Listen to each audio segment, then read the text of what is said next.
Peace and love, family. Welcome to another Read Book Club discussion. Tonight we're discussing chapter 1 of The Color of Money, Black Banks and the Racial Wealth Gap by Mehrsa, and I'm probably butchering the name. Forgive me, family. Mehrsa Baradaran or Baradaran. I probably butchered the name.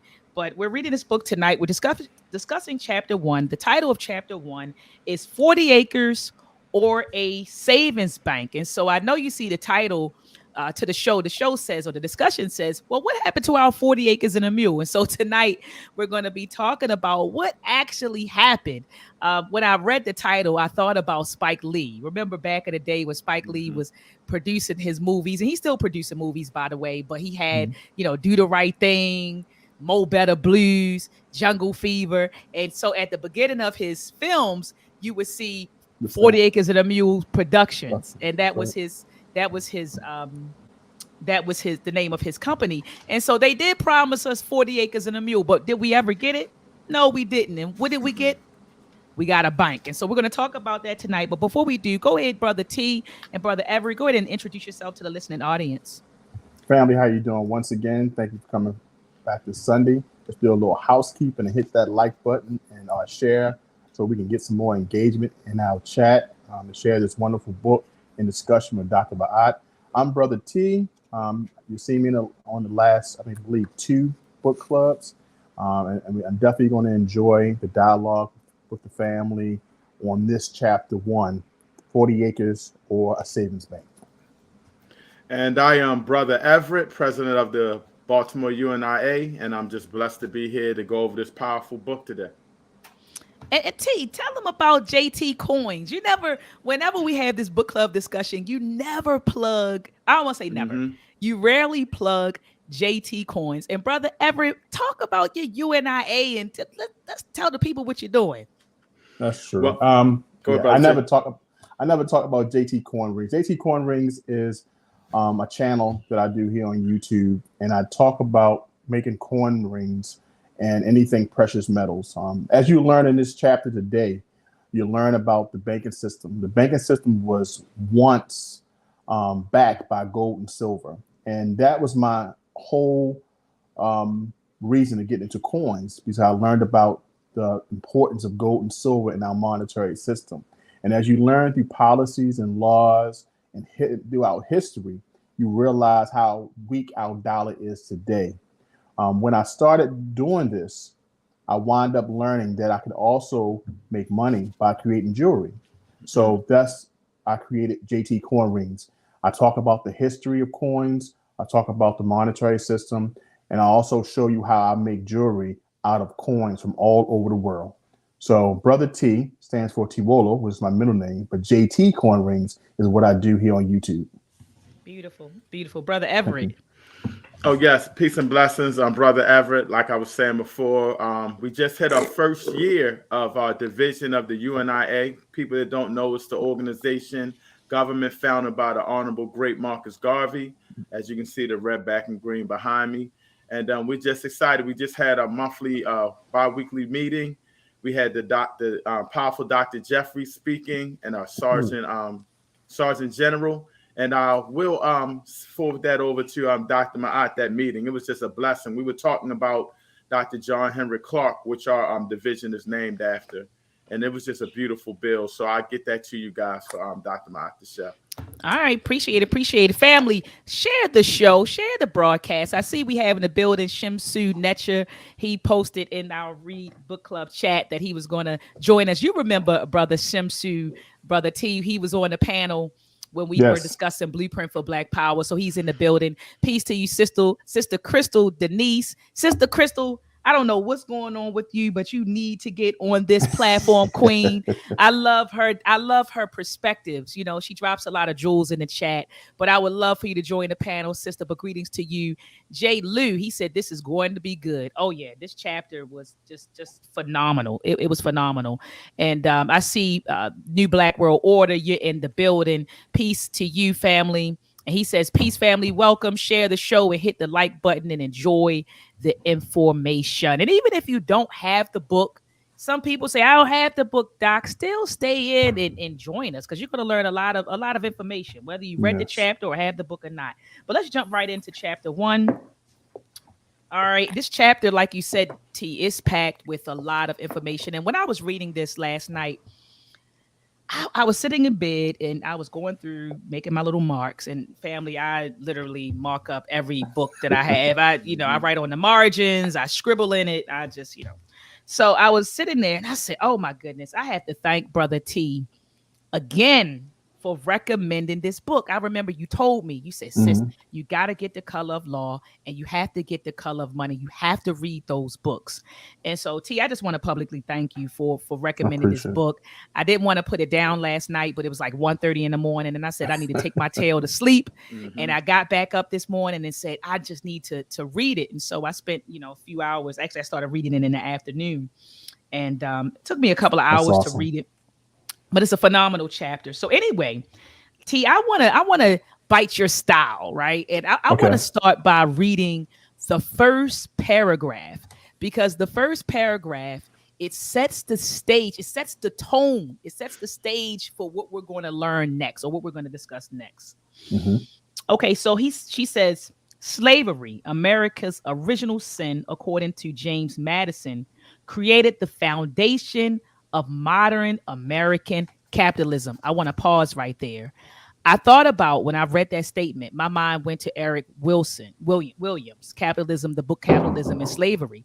And, he argued that slavery produced capitalism, or it helped to establish capitalism in that book. So she says this: slavery, America's original sin, according to James Madison, created the foundation of modern American capitalism. It was slavery and the blood drawn with the lash that opened the arteries of capital and commerce that led to U.S. economic dominance worldwide. Worldwide. The effects of the institution of slavery on American commerce were monumental. 3.2 million slaves were worth $1.3 billion in market value, almost equal to the entire gross national product. Slaves were also a valuable store of capital because they were liquid assets that could be exchanged on markets more easily than other forms of property. Slavery's unparalleled bounty is what caused many Americans to tolerate such a barbarous institution. Growing international demand for cotton fueled the growth of slavery, and the legal and political arms of the state maintained and protected it. I want to pause right there and just emphasize, it says that the growing international demand for cotton, it fueled the growth of slavery, and the legal and political arms of the state maintained and protected it. So this country that we keep saying is our country, our government, your government condones slavery and pass laws, pass legislation to not only maintain it, but to protect that institution. It says here, more cotton led to more profits, which led to more demand for slaves, which led to more legislation supporting slavery, and then even crueler methods of oppression to extract more work from the slaves. Wow. Come on now. So that just sets the tone for me, Brother T, for what we learned, for what we learned. And then she goes on to talk about how, they justified slavery through religion. They justified slavery through scientific racism. She talked about how, Black people were literally viewed as, she says, articles of commerce, so much so that images of slaves were printed on money. Yep. This is what she said. And she said we were used as collateral to finance operations. Slaves could be mortgaged, exchanged, and used as leverage to purchase more slaves. It says white men built fortunes trading in slave-backed securities, right? And it says their use of property was used to create more wealth. Okay. So then she moves on to all of the economic gains created from slavery and the slaves themselves. She makes it a point that we could not profit from all of this stuff. We did not profit because we were considered property. And so I know that a lot of our ancestors and elders talk about how we were locked out and created wealth. We could not create wealth for over 250 some odd years. Any brother want to jump in on that? I like to bring, because you made a point on how Africans caught in captivity were used as liquid assets. We got to remember how universities, when we have naysayers who mention that the wealth that was created from slavery does not exist today, we have to hit them with this one fact. Institutions still stand. What institution, may you ask? Well, in 1838, 272 slaves were sold to save Georgetown University. Come on. What does this owe to their descendants? So you look at 272 slaves was used as liquid assets to save George Washington University. In 1838, as we talked about right after the Civil Wars, the Jesuit priests who ran the country's top Catholic university needed money to keep it alive. Now comes the task of making amends. This is an article that was written in the New York Times in 2016 that brought this up to people's eyes. And you know what? They had pictures of the captives, right? And they found the descendants in 2016. If you've seen the picture, you've seen that the grandfather looked just like the granddaughter. They only gave her the money to be admitted into the college, not the opportunity to attend the college a full ride. You would think that the university would offer amends by making sure that living descendants have the ability to have a free ride at the university, since that ancestor has been sold to keep that university up. That is one example on how we were used as liquid assets. And I just want to point out, Brother T, there's an article written by BBC that talks about the hidden links between slavery and Wall Street. And it mentions the banks that we know, Bank of America, Wells Fargo. These were banks who benefited from slavery. I want to mention J.P. Morgan and Chase. A lot of my students say, I want to go work for J.P. Morgan and Chase.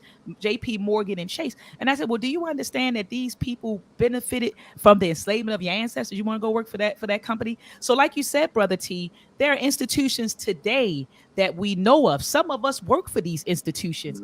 Some of us put our money in these institutions who directly benefited from slavery. So thank you so much. Thank you so much for that, Brother T. Not to cut you off, Dr. Ma'at, and we'll go into that later in the chapter when you was mentioning the banks and benefiting from slavery. First National Bank they mentioned, and I was like, isn't that First National? I wonder if that's the same one that helped rob Freedman's Bank, but we'll get into that as we go forward. Same one. Yeah, man, that's crazy. That's crazy.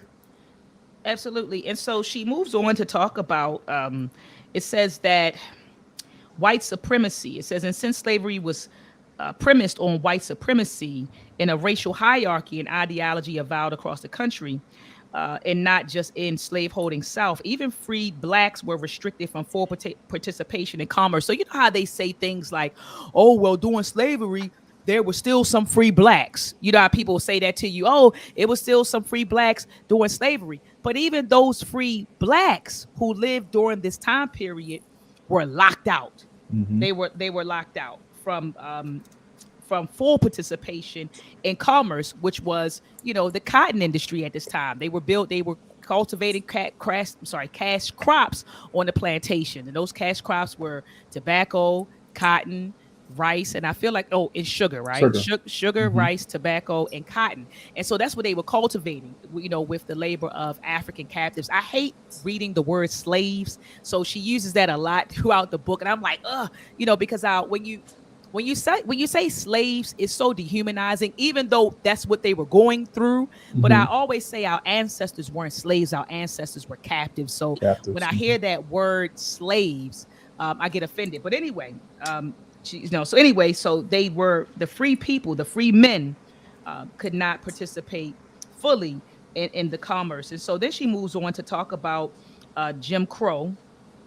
And so she says that after the emancipation took place, after the Emancipation Proclamation took place, and when she mentioned the Emancipation Proclamation in Abraham Lincoln, I started thinking about, peace be upon his soul, Dr. Lerone Bennett, who wrote the book Forced into Glory, because a lot of people think that Abraham Lincoln did us a favor, but all he did was sign a piece of paper, and we got nothing. And Frederick Douglass talks about that later on in the chapter.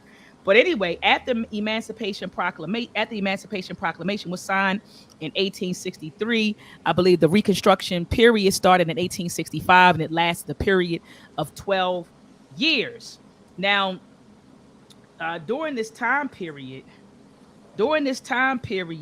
you know, a lot of black people flourished under the Reconstruction. We actually felt like we were moving in the right direction. And I believe, Brother T, it was around that time that they gave us, or Congress established, the Freedmen's Bureau, Yes. right? That was supposed to give us land. And then they also at the same time established the Freedmen's Savings. Where is it? I'm looking for it right now. The Freedmen's Savings and Trust Company.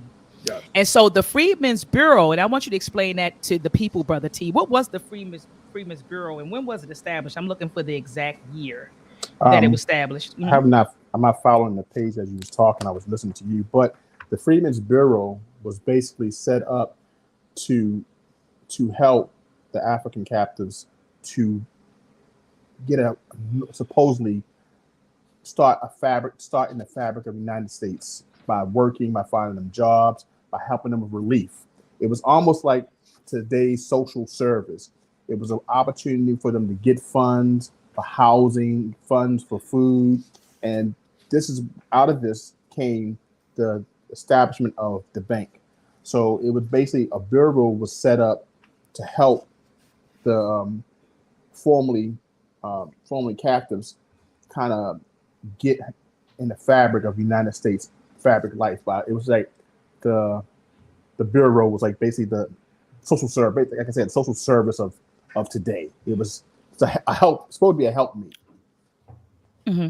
Okay, and you were right. It happened in 1865, and that was when the Reconstruction period started in 1865. And it said that Sherman signed a field order. General Sherman signed a field order 15 in March of 1865, which set aside 40,000 acres of confiscated land for, and she says, free slaves. And so then, like you said, the Congress created Freedmen's Bureau and tasked it with transitioning former slaves to their new lives. And so this is where the 40 acres and a mule comes from.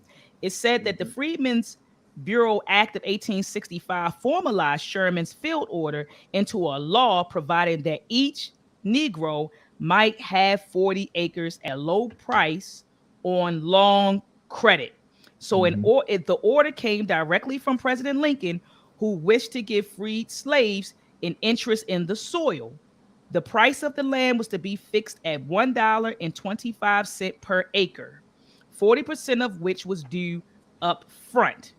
Okay, and it says some families even received leftover army mules. So that's where that whole idea of 40 acres in a mule comes from, family. Go ahead, Brother T. As you wanted to make sure we bring that point, it wasn't free.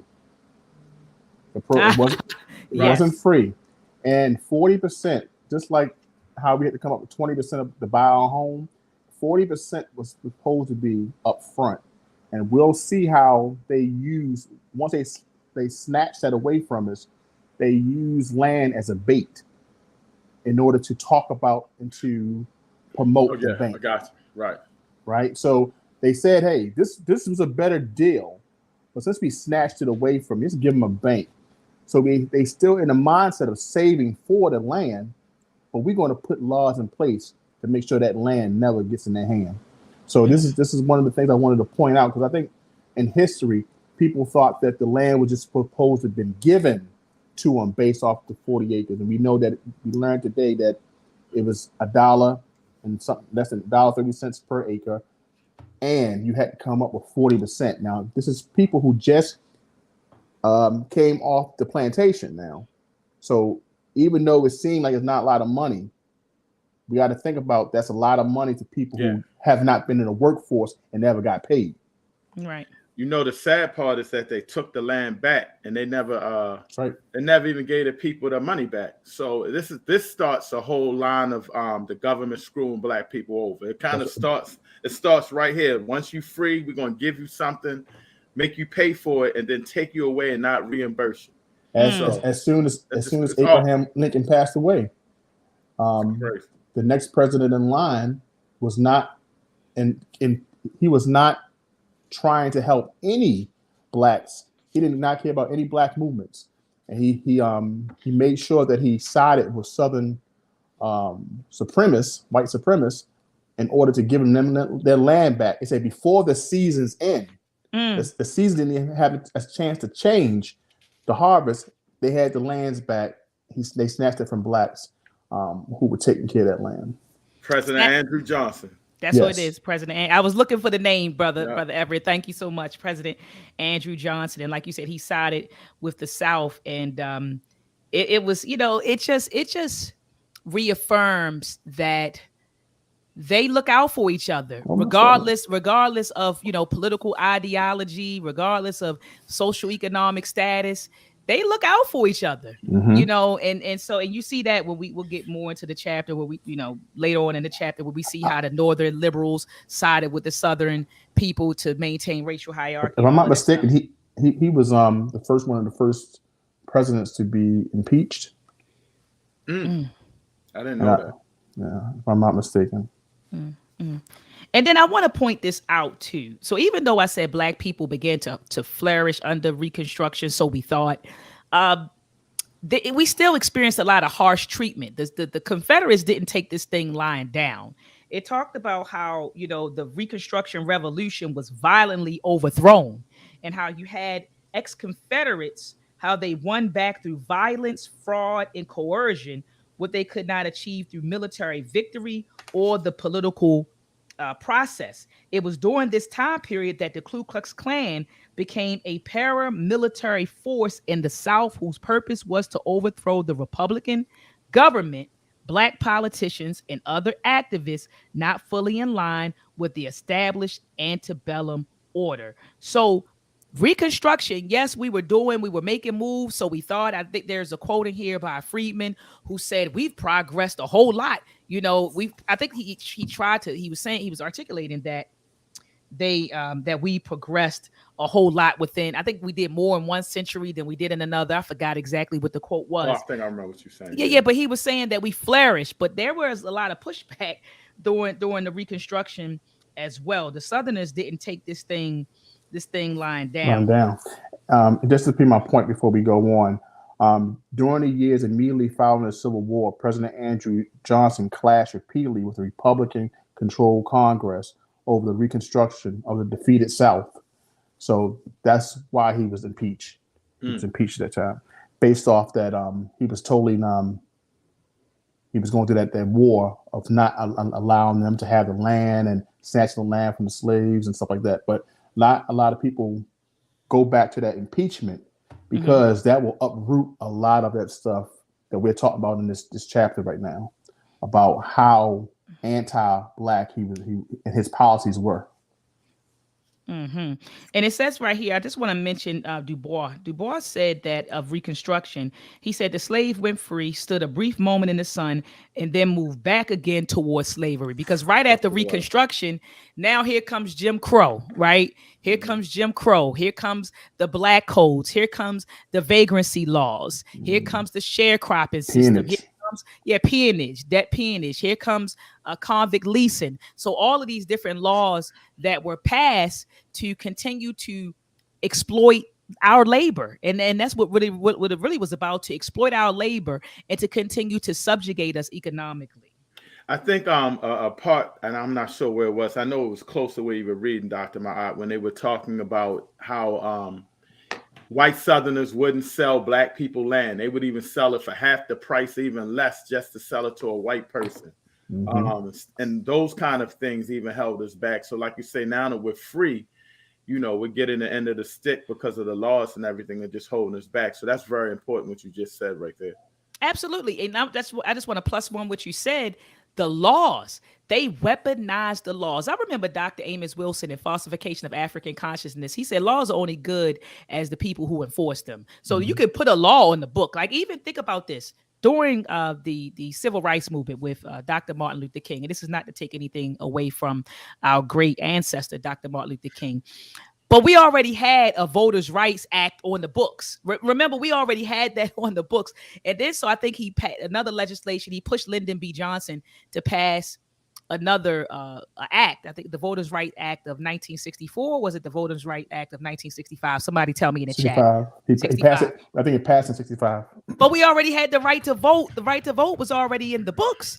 And so a lot of these laws that were passed during the civil rights movement, if you go back and you study the Reconstruction era, you'll see that they were already on the books. And Lerone Bennett did a wonderful job bringing that out in his book on Reconstruction. Go ahead, Brother T. Yeah, I mean, that's the thing about it. That was always the carrot that, that they use. The law was put into place, but it took a long time for us to even just start to benefit from it. As you know, that law was put into place to benefit others before it benefited, to benefit us. Like the law of economic inclusion in 1866. It was like one of our first civil rights, right? But that was the law of exclusion of including us in the economic fabric of the United States. Byron Allen 2 years ago was trying to get included into the cable deal. He used that law in order to fight the case, saying that, hey, we need to be included in the fabric of all, business deals here in America. So even when back when this law, a couple of years after slavery ended, that law was put into place, supposedly to help us catapult us inside the structure. But think about it. That's the time this bank was created. Is around the time our banks were being looted. It was around the time these other laws put into place of land that benefited immigrants that came in. So yeah, the law was put into place as a carrot to say, hey, since we gave them this law, now let's start this bank. They need a bank. It was almost something that it was created to help build the decoy. And this is what we have to pay close attention to this chapter, because she always tells you the law, and then comes the decoy. Yes. Okay. Yes, but let's get into the bank. Let's get into the bank. And Brother Everett, you and I were talking about how she explained the Freedmen Savings and Trust Company, and how I'm telling you, I was sitting back in my recliner reading this, and it read like a story. I felt like I had my money in the Freedmen Savings and Trust Bank. So let's walk through that history. Let's walk through that history. It's actually starting on page 22 and 23. Okay. Yeah, let's walk through the history of what happened, why did they establish the bank, and why did it fail? So does someone want to take it? Well, Brother T, I'd like for you to take it, because I know it's going to start with the Freedmen Savings and Trust Company. I know you had a lot of info on that, probably more than the book talks about. But okay, let me pull something out here. Okay, perfect. Okay, so according to Du Bois, he said the Freedmen's Bureau died, and its child was the 15th Amendment. This is what I wanted to call this whole chapter. It says in the Freedom's Bureau died. That's in the first paragraph on page 22. However, because the freedom was contained only to the constitutional law and not to the experience in the Southern economy, these rights were hollow and vulnerable. And this is what Dr. Ma'at was mentioning before. Even though the law was there, now the Freedom's Bureau was there to help us get the land, right? And it was there to get us the money that we needed to move to the next level. Once that was closed down, they said, you know what? Let's give them the 15th Amendment, and then that's the new carrot. But we never got the benefit of moving forward. So I like the way Du Bois made that. It says once it's died, the new child that was birthed was the 15th Amendment. The law always comes to soften the land.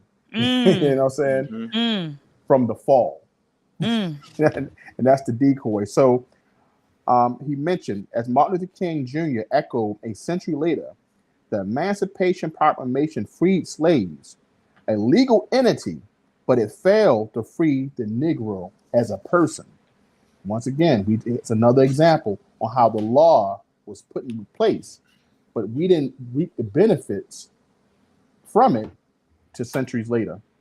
So that's just start to be the decoy. This page right here start to echo the decoy that was put into place of how things was set in America.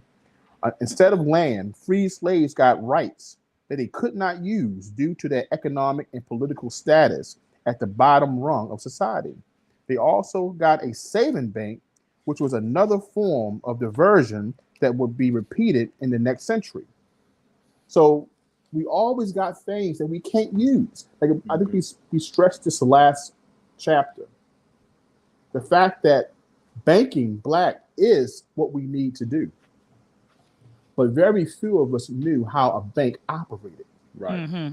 In this chapter, they called the Freedmen's Bank a big piggy bank because it did not have the wheels, that did not have, it was not a vehicle to really put us in economic inclusion. It did not offer credit. It did not offer loans. It did not invest. It was easy for people to see these millions of dollars stagnant. And one thing people can't do is let the money sit. So this is one reason why they started to grab it and started to loot it. So the law was put into place, but remember, unlike our bank accounts today, it wasn't funded, federally funded. I mean, regulated. I'm sorry. It was not regulated. It was no form of protection.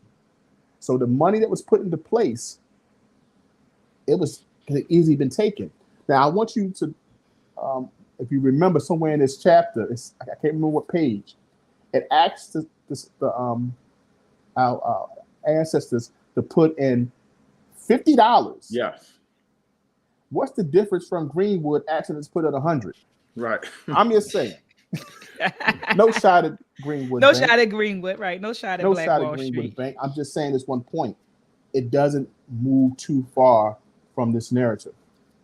You know, I'm sorry to cut you off, Brother T. Correct me if I'm wrong, but they really were saying that it was established just as a teaching tool of how to save and stuff, right? That's right. Yeah. It was to teach us how to save, teach us about economy, but it didn't. Exactly. That was the decoy, because the whole point came from, and I don't want us to forget, is that it was supposed to be a vehicle. It's supposed to be in a bank to help us save that 40%. It was supposed to help. The land was still used as a carrot. It was supposed to be used for us to save for the land. Right.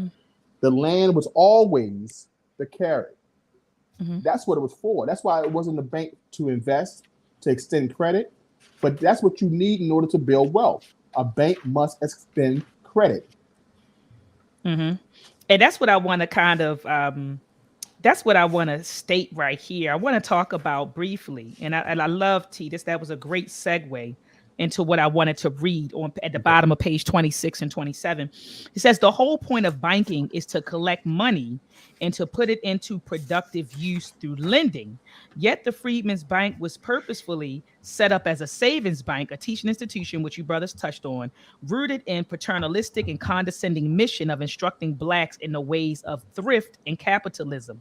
But the bank left out the most important part of capitalism, the part where capital is able to grow and multiply through credit.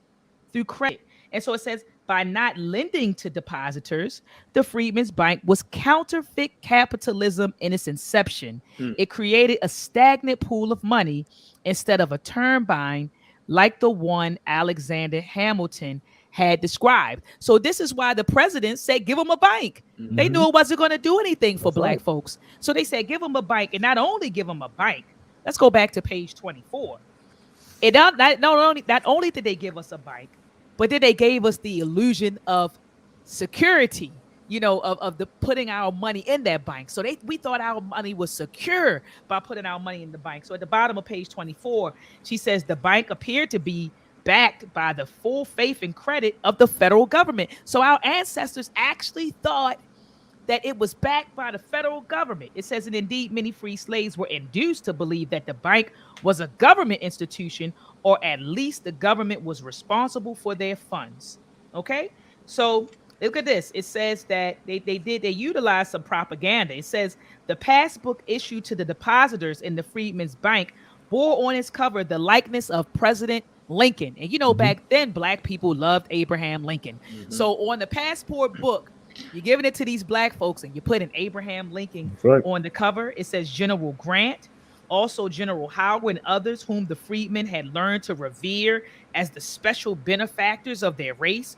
The flag of the United States was draped over the buildings and designed to assure them that the United States would protect their interests.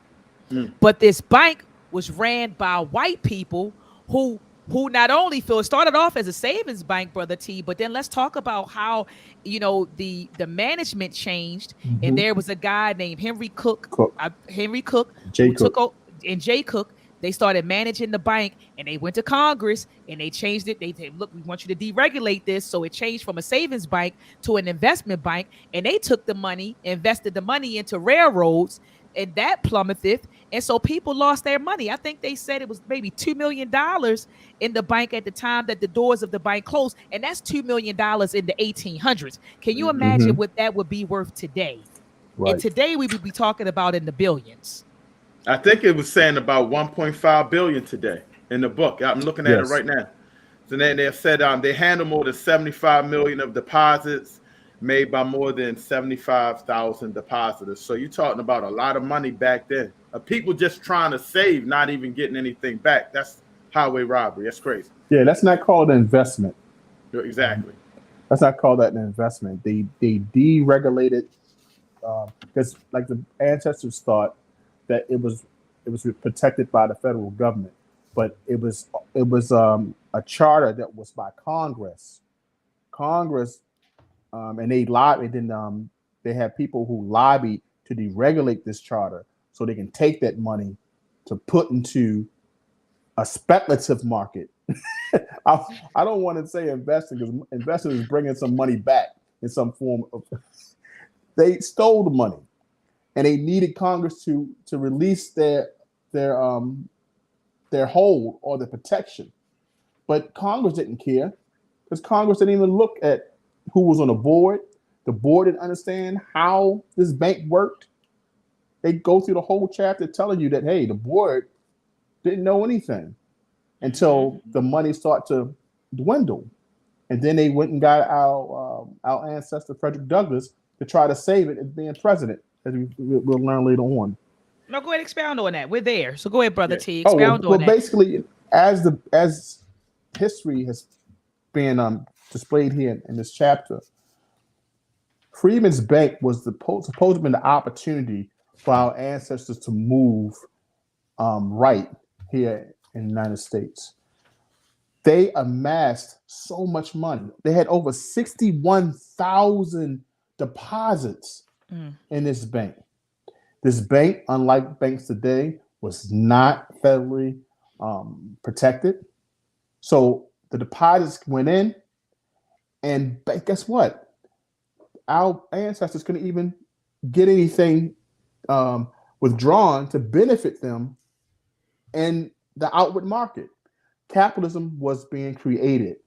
And I think we explained how Jefferson looked at decentralized monetary system, and Hamilton had to centralize monetary system.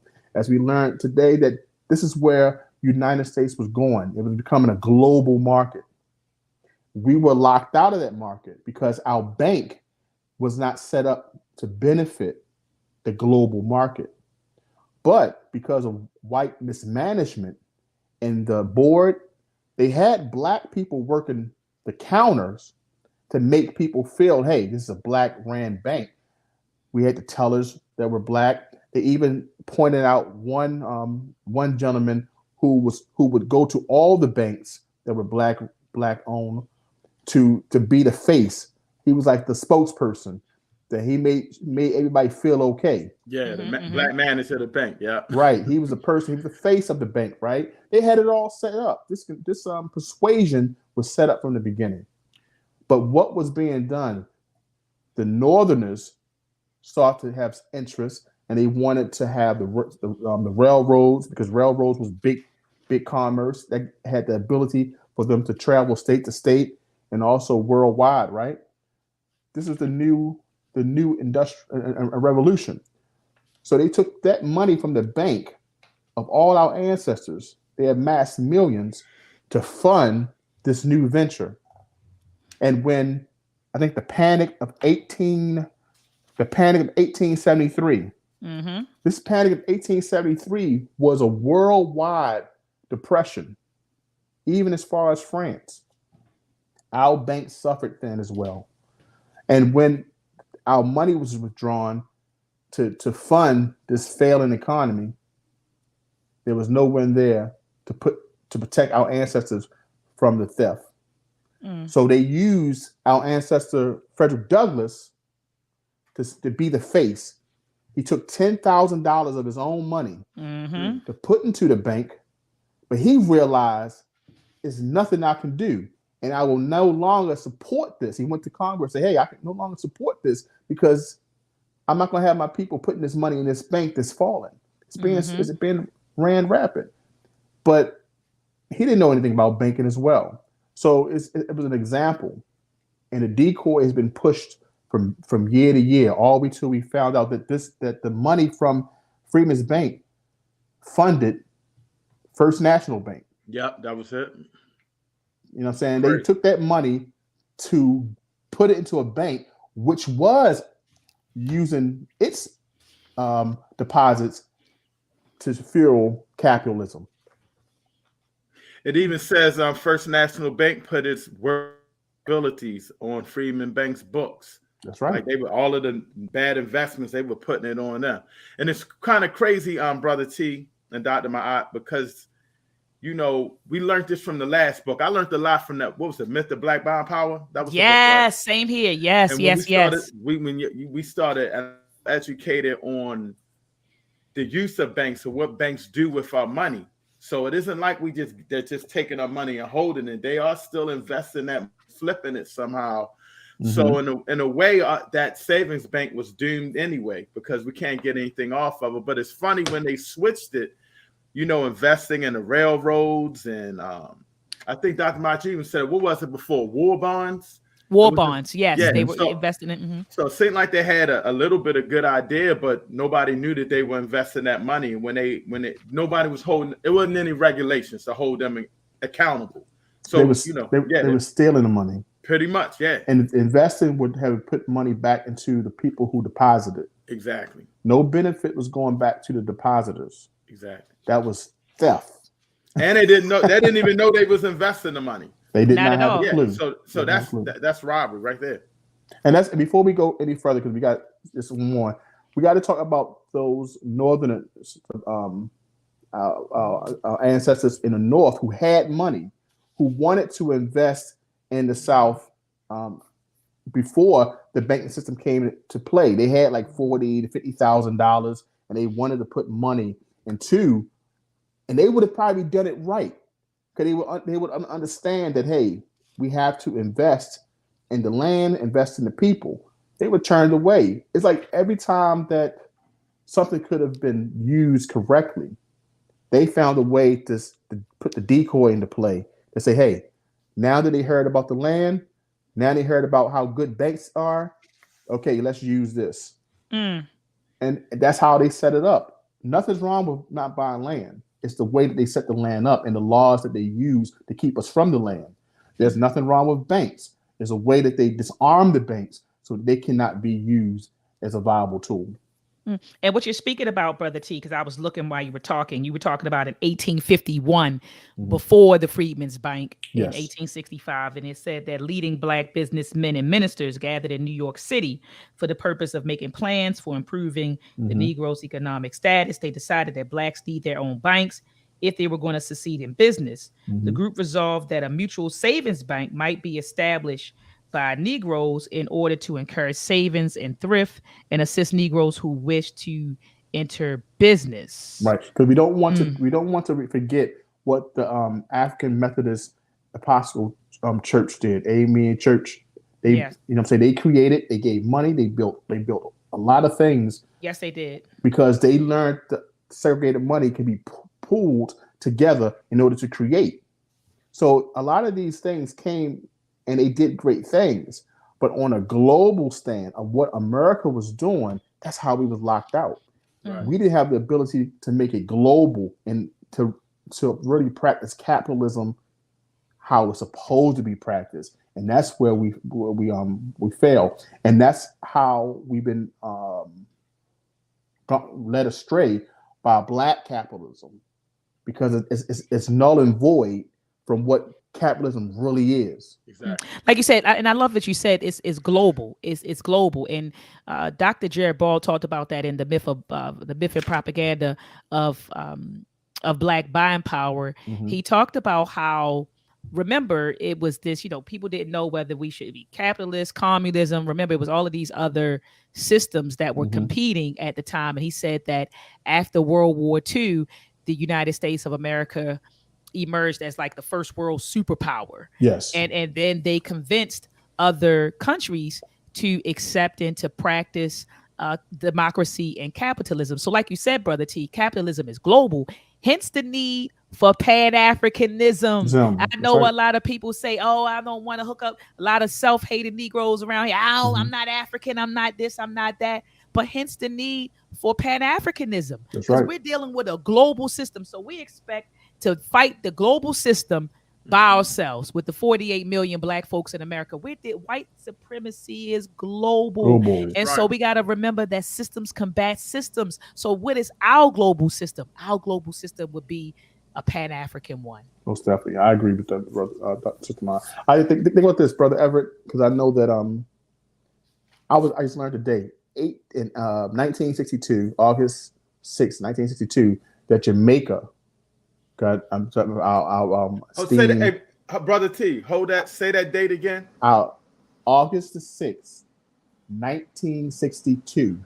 My birthday's 1972, August 6th. I thought you was putting something together. That was the 10-year anniversary. I know, the 10-year anniversary of Jamaica's independence. So you was born on the 10th-year anniversary of Jamaica's independence. The reason why I brought that up is the red, black, and green, because of Jamaica, about our esteemed ancestor Marcus Messiah Garvey. Right. That country just got its independence from the British Parliament, right?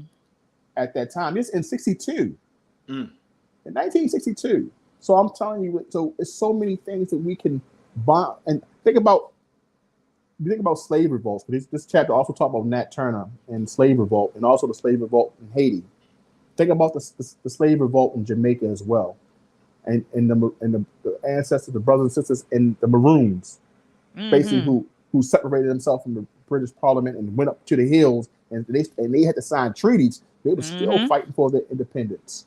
So it's so much rich. When Dr. Ma'at mentioned, you know, we have to understand Pan-Africanism. We have to understand that we can connect with all those brothers and sisters across the diaspora who've been fighting for independence and fighting for a movement. So we can't limit ourselves, like I said, here in Americas. No, we can't. We can't. We be fighting a losing battle.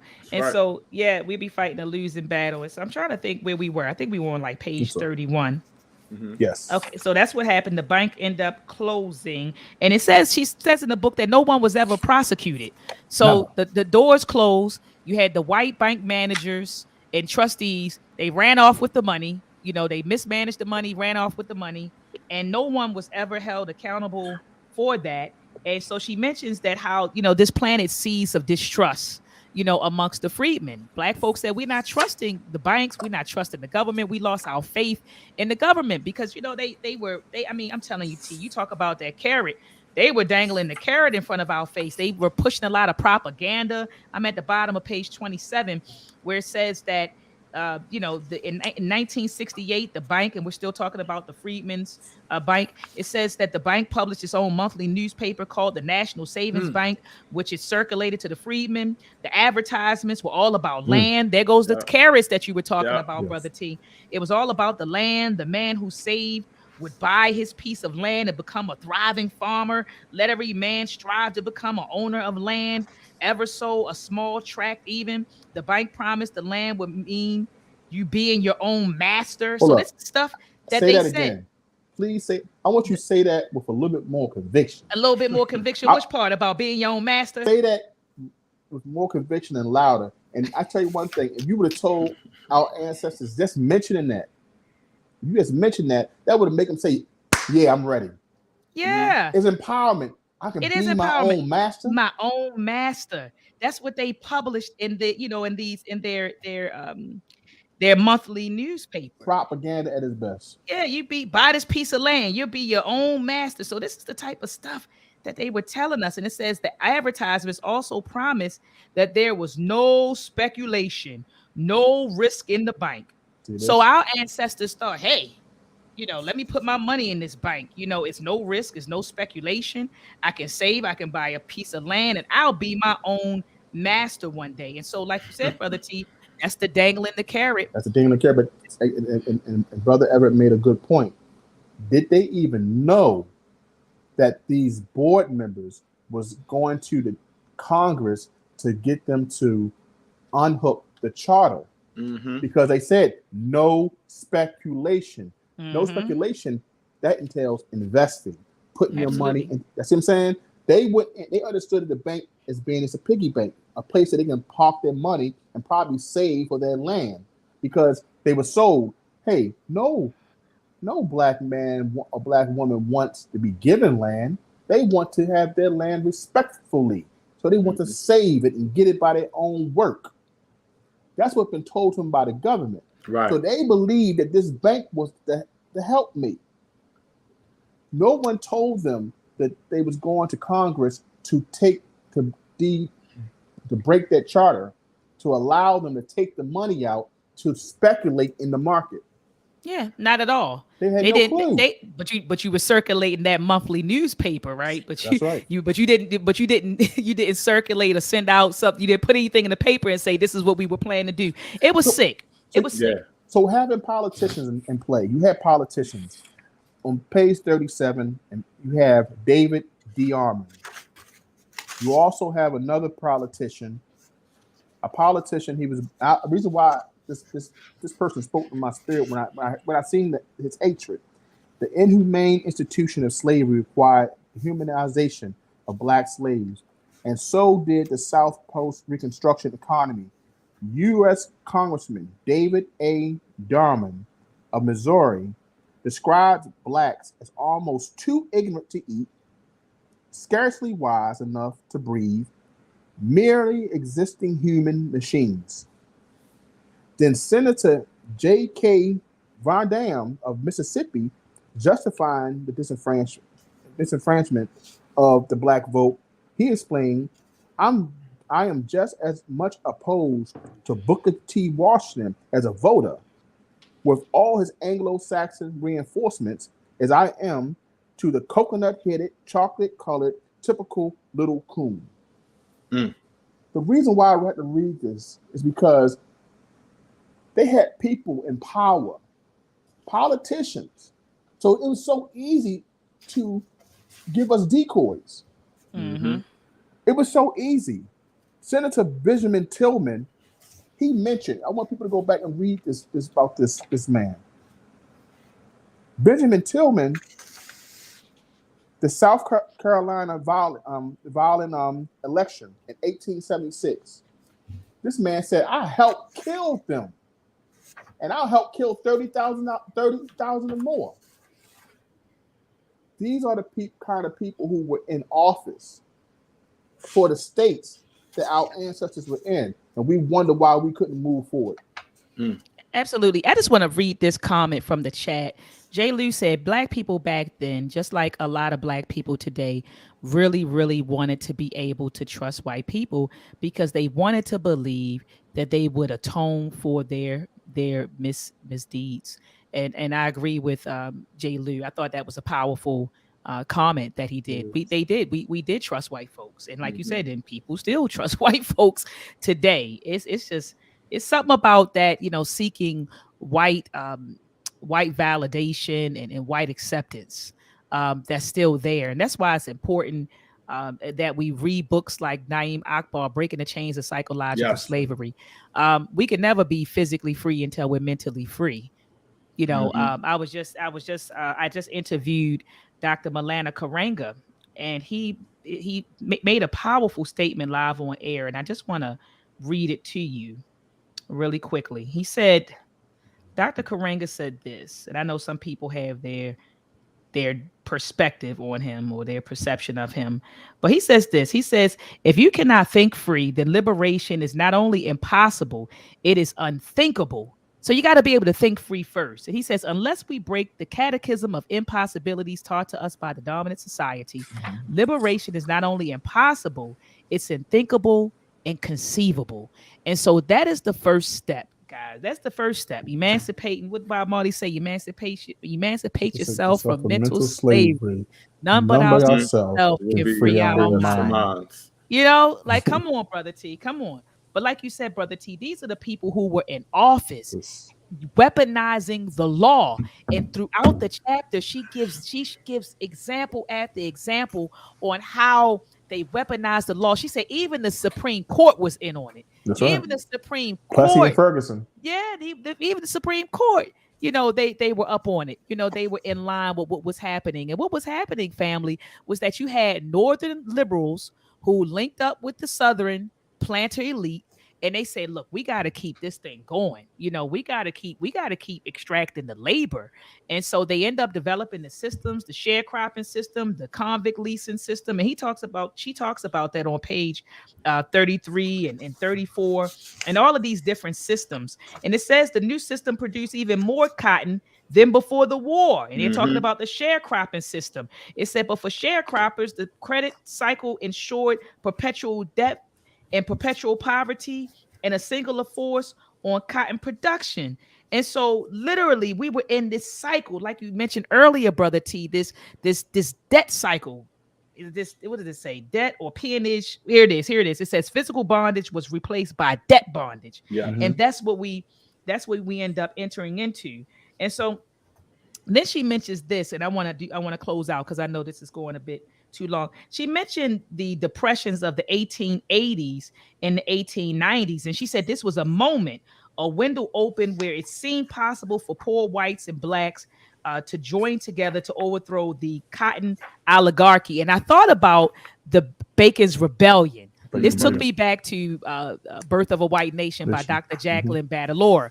I thought about that. So back then during the depressions, you had people rise up. They said the Populist Party in the South became, they were trying to unite poor black and white farmers and make them allies in this fight. And so they said Thomas Watson, I thought this was very powerful. They said he was the leader of the Southern Populist Party.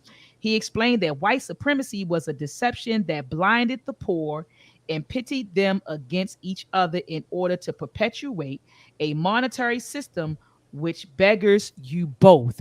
And so I thought about that. What came to mind was Dr. Jacqueline Badalore's book, Birth of a White Nation, where she talks about how they created the human category white to cause a divide between the black workers and the white workers. And so they use whiteness. And what do? They use the law to create the human category. So they did the same thing. It's the same play, divide and conquer. So they did the same thing. It said that they literally wanted to put poor blacks and white farmers against each other. And so this Populist Party was trying to, I think they were just using us for the numbers. I don't trust them, Brother T. I think they had motive. I don't trust. They wanted the numbers. So they said, hey guys, we'll, if you get us in office, what did it say? We'll wipe the color line and put every man on his citizenship, irrespective of color. It says the populists went further than all the other parties, including the Republican Party, with respect to racial equality. The president or the leader, he said, I'm in favor of giving the colored man full representation Okay. He also said that the colored man, he is a citizen just as much as we are. And the party that acts on this fact will gain the colored vote of the South. So I really think this, to me, this populist party sounds a lot like today's Democratic Party. I was just about to say that. I'm just saying. Sounds like the Democratic Party. Then when they get in office, after getting our black vote, they do nothing for us. Mm-hmm. They do nothing for us. So can one of you brothers summarize pages 36 and 37? Well, I basically, on my part, that's why I went to page 30's 36, 37. Mm-hmm. I discussed the people in Congress, such as David Dermoth and also Benjamin Tillman. But I wanted to stress the facts that those people were in office to keep things the way they were, and they fought against any civil rights act, even the one in 1875 that would have had fined businesses for racial discrimination. So the thing that's what I want to post. I want to keep it there because I wanted to go to something totally different, but I know how I can go on a tangent. I like at the top of page 36, she says that in the end, a racial hierarchy was preferable to class revolt. So it says the Southern planters and the Northern industrialists joined forces in maintaining a racial hierarchy that benefited both by preserving the status quo. So you see here that the Republicans, they began to back away, or the Northern liberals began to back away from helping black folks out and fighting for the rights of black folks. It says even so that they wanted to keep us from the polls. She talks about that. They wanted to keep us away from the polls. They created literacy tests, property ownership requirements, and poll taxes, making sure to create loopholes for poor whites through grandfathering clauses. And they disenfranchised us. And so she goes on to make this claim, or this statement, that white supremacy, its true intent was economic subjugation. What are your thoughts on that, brothers? That white supremacy's true intent was economic subjugation. When I read that statement, I said, and let me read the full statement for the people who may not have the book. She said that economic and political necessity required and I'm at the bottom of page 36, family. Economic and political necessity required the continued exploitation and disenfranchisement of blacks. Although white supremacy accrued justification based on religious texts or moral or ethical grounds, its true intent was economic subjugation. I would say economic, political, and social. That's what I would say. But what are your thoughts on that, brothers? I think you that sums it up best. Even from when they were going in the South and having land to still do cotton, what was they saying? That they had some money because the former slave owners gave them the land and they had to sell the cotton for the land. So it's just like the system is just rigged for us to fail back then, especially whenever we got something, it was it was just like a big system that they started creating to enslave blacks in a different kind of way. They had to keep everything the way it was. If you couldn't get free labor, you had to get extremely cheap.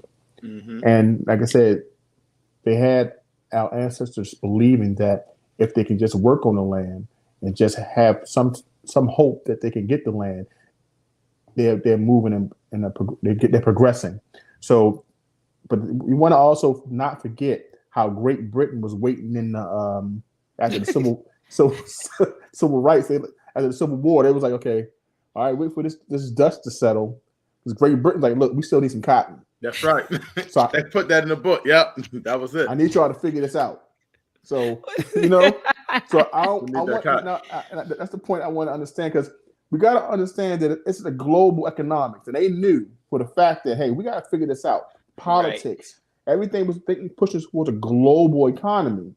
But let's not think they was not thinking about who was their number one, buyer. Great Britain said, I need to make some dresses for the queen.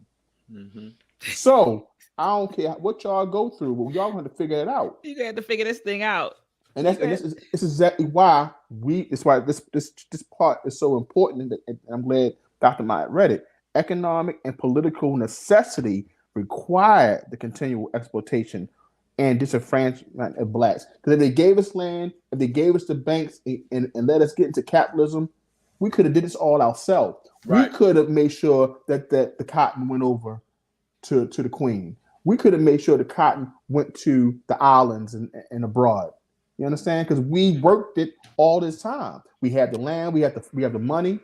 So it's important to keep us out the know. And another thing I wanted to bring into play is what this chapter so eloquently put into place. It limited our use in the workforce. We were only limited to a certain occupation. Think about it today. If you do a survey of our brothers and sisters, you'll probably come up with 16 professions. Not much going to STEM, not much of going to engineering, not much going to ways that this country really is moving to this new revolution. Mm-hmm. Absolutely. So we've been limited after bondage, only kept to one type of work, and they made sure they kept us there. Just like every other season. Remember, we didn't start getting federal jobs until after 65. 1965. Right. So come on, the limitation. As long as I can limit you, I'll tell you there's housing, there's land, there's education, but hey, I'm gonna limit your access to getting it because I'm gonna give you the money to make enough to do it. That's right. And I'll give you some a check here and there and that help you. I looked at something yesterday. It's off. Give me 1 minute, and it was talking about McDonald's. It talked about McDonald's has a hotline for its employees. And this hotline is supposed to help them deal with the financial discrepancy that they're going through right now. And this hotline tells them, hey, you may need to grab another job. Or have you ever thought about getting on SNAP? Because you can get on SNAP. Mm-hmm. So the main businesses out here telling us that we should not get on federal funded programs. The employment only pay us enough to live off of one job, but they say, hey, I don't have nothing else for you. I'm not paying you the money you need in order to live today, but I will direct you to the federally funded programs so you can ration out the food. And one of the things they had on their website that they took down is that maybe you need to break your food in pieces, right? To ration out the food. These are ways that you can save. Thrift. Remember, thrift was used in this chapter, how they was going to teach us how to deal and how to save. Thrift. They're still using these daggone practices today. Wow, right. Brother T, you got to send that to us in our group chat so I can check that out. You got to put me up on it. So I'm gonna read the last paragraph. It's only a couple of sentences. She said, the Supreme Court. Well, once the Supreme Court deprived blacks of their rights to due process, Southern courts and police became tools of oppression. So now we're talking about post-Reconstruction. We're in the Jim Crow era. Mm-hmm. So it says this, and the Supreme Court was right on board with all of this stuff. So it says once the Supreme Court deprived blacks of their rights to due process, Southern courts and police became tools of oppression and the maintenance of a new social and economic order. The legislatures made Jim Crow the rule of law, police enforced it, and courts punished violators. Blacks lived in a police state in the South with the tacit approval of the Supreme Court. I'm saying this for a reason. It says, added to that were the constant, random, and vicious attacks of terrorism. The Southern trees began to bear strange fruit, blood on the leaves and blood on the roots. That's Billie Holiday. And this is the powerful sentence right here. All of which was condoned, enforced, and perpetuated by who, Brother T? The state power.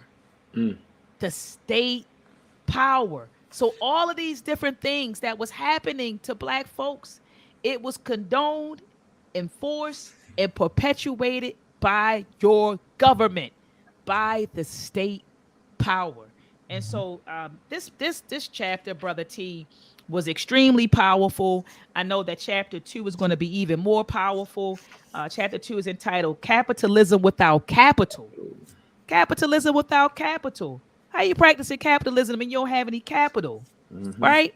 but you practicing capitalism. I love in this chapter when she even talked about, banks and how banks work off, they build their worth off of their wealth off of credit. She says that bank credit creates wealth, right? Which is why the isolated free black community kept trying to create its own segregated banking system.